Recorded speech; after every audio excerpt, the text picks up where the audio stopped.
So now we're talking about Manny Pacquiao and Keith Thurman, man.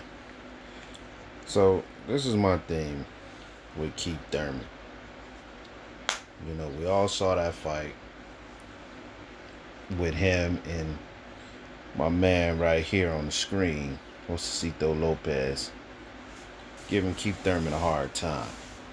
Keith Thurman, in that fight, of course, he was supposedly coming off a 2-year layoff, which was like a year and a half. But, I mean, anybody can look like trash not doing something that they normally do on a regular basis.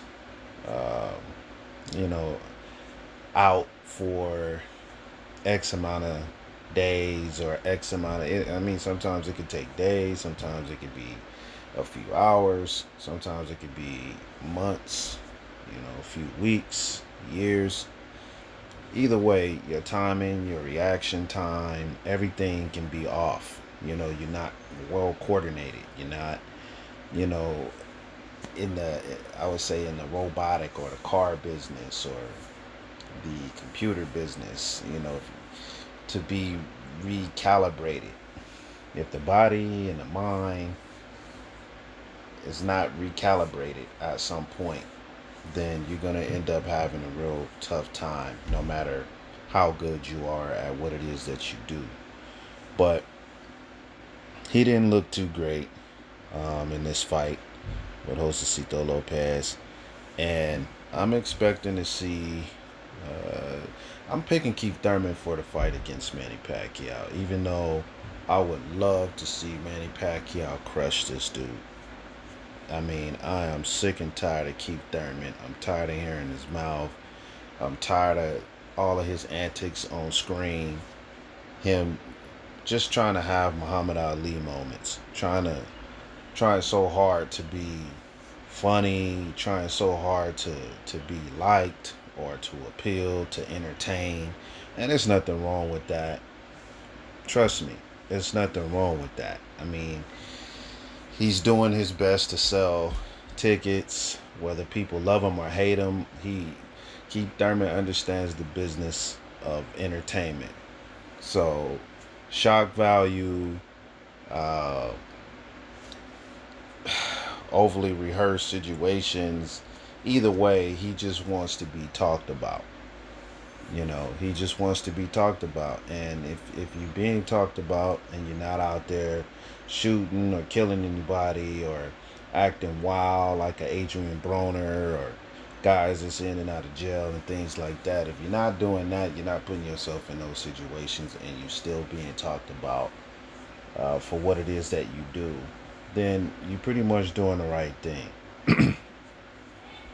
You're pretty much doing the right thing, and he's put himself in a category to be a love-hate kind of guy, and he likes it. He likes it because regardless, he's still being brought up in the conversation.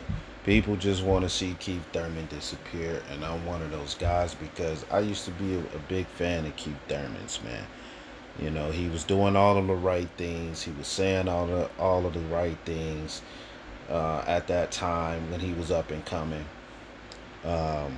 He was calling out the big guns, and he seemed like he was serious, especially when, I mean, it was overly rehearsed when he did what he did against Paulie in his post fight back in the day, but it was still entertaining, and the fans like myself, the hardcore boxing fans, really loved it because you could see that he was hungry. He desired to be world champion, and he didn't know what it took to be on that stage. He didn't understand the money game. He didn't understand that part of the business. The only thing that he knew was, hey, I'm going to climb up in the ranks and I'm going to put hands on people, and I'm going to get my respect that way. And, he just really had no understanding of what the business is and what it's about. But anyway, back to Manny Pacquiao. I just think that, Manny is going to be Manny, and that's what Keith Thurman is banking on, Manny being Manny. He's always going to be a guy that's going to throw flurries. He's going to be in and out. He's going to try to get you from those awkward angles. And what Keith Thurman is banking on is for him to do all of it. But his age to be a determining factor in Manny Pacquiao's timing, his reaction time, everything to be thrown off. So Keith Thurman is going to do what Keith Thurman does. And I just think that he called the Floyd fight the way that everything happened between him and Manny Pacquiao in that first fight. Like they had a second fight. They didn't have a second fight. But in that fight, he called it accurately. So I just believe that he's going to do the same exact thing that Floyd did. But he's not going to be able to do it to that extent because Keith Thurman's movements are kind of erratic. You know, they're not well coordinated like Floyd's was. Everything that Floyd does in the ring, everything that he did when he was in there was all in rhythm. You know, it was all in rhythm. And Keith Thurman tries to move like that, and he does okay, but he gets caught in the midst of some of his movements and his exchanges because, you know, when he's doing it, when I would say, like, he likes to move a lot to his left. So he's thinking, I'm gonna attack to the body, jab to the head, jab to the body, and try to keep his opponent standing stagnant. And then he'll already be trying to work on how he's gonna get out of that situation, how he's gonna evade. But the coordination with it is off.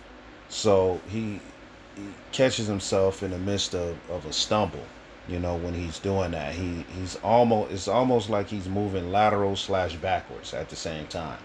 You know, and it's just that can't happen. It can't happen against somebody like Manny Pacquiao. It doesn't matter what his age is or how long he's been doing it. You just can't get caught doing that. And as you can see with this clipping, he's moving to his left the same way, or he thought about it. Right here, you can just tell that his timing was off, and he wasn't able to get out of there. You know, Keith Thurman doesn't like to have his back up against the ropes, so he's gonna try to keep the fight in the center of the ring and try to keep Manny Pacquiao off balance. You know, with his movement, with circling, he'll probably be in and out left to right, but he's gonna always exit to his left. You know, so I just think that which is really gonna be Manny Pacquiao's right. You know, so if he was smart, he would do that, but he would need to have I would say maybe a second or third option, and that would be to try to go underneath Manny Pacquiao's left. And I just don't think Keith Thurman can move like that. Floyd could. He could exit on both sides, left or right. It didn't matter. But I think that if he was smart, that he would try to evade Manny Pacquiao at some point in the fight to his power hand, you know, and that would throw Pac off, because then he would have to gather. He would have to gather his steps and be forced to go, you know, in a direction that he doesn't want to go in. He knows that Keith Thurman is going to be pretty much exiting to his right hand. You know, so he's going to have something set up for that. But I don't think that he's going to be prepared for the left. Unless he's trying to force Keith Thurman, try to cut him off and force him to his power hand, which he probably will, you know, which is to his left. You know, so I just think that since Keith Thurman is smart enough to know that he would work on trying to evade Manny Pacquiao's attack and go underneath his power hand. But like I said before, he's just not that good. So I could see a lot of things where you know, both of these guys have their advantages and disadvantages in the fight. I think it's going to make for a good fight. It's going to be more entertaining than we think. I think it's going to be Floyd and Pac the way that we wanted it to be. You know, the way that we hoped it would be. And you know, but Floyd was just so good, man. I mean, he pretty much kept Manny Pacquiao at bay. He kept him in one spot, you know, because of his jabs and because of his movements. You know, everything was well timed. Everything was in rhythm. Everything, you know, Floyd kept everything in the pocket. You know, I just don't think Keith Thurman is that good moving laterally. He's good, but he's not that good. And I think he's going to get caught, and it's going to make for some explosive moments in the fight. You know, I don't think he's going to be able to keep Manny Pacquiao at bay the entire fight. He's not that good. So, uh, I think it's going to make for a surprising fight, man. I think it really is. So, anyway, man, I'm going to get out of here. I just wanted to put this out, you know, before fight week. I'll get into more details in the next video. I just had to put this one out because I'm just really getting sick and tired of hearing Keith Thurman's mouth, man. But anyway, I'm out. Peace.